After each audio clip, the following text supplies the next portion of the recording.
Nat Geo Wild. Chaque volontaire porte un insectifuge différent, sauf un qui n'a aucune protection.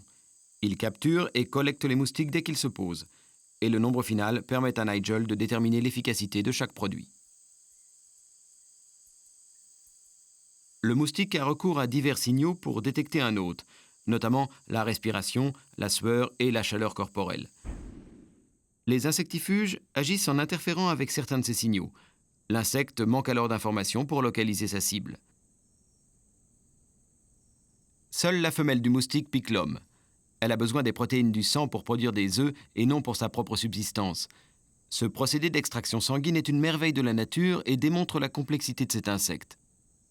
Elle injecte de la salive pour empêcher la coagulation et c'est là que le parasite du paludisme pénètre dans le corps humain. Ensuite, tandis que la femelle aspire le sang, elle sépare les globules rouges du sérum qu'elle rejette. Il s'agit du liquide que l'on voit ici. Ça se passe bien? J'ai passé de meilleures nuits. Jetons un œil. 4 moustiques seulement? Ah, je trouvais ça bien, moi.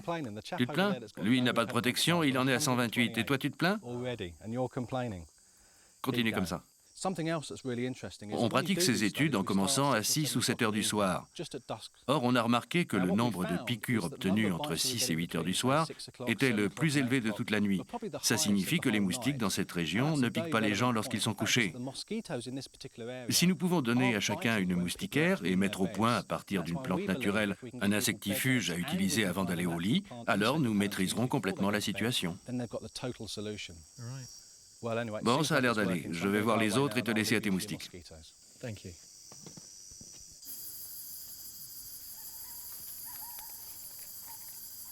Ce sont des solutions simples et naturelles. Ces découvertes peuvent également avoir un effet positif sur une autre guerre ouverte dont l'impact sur la population mondiale est tout aussi dévastateur.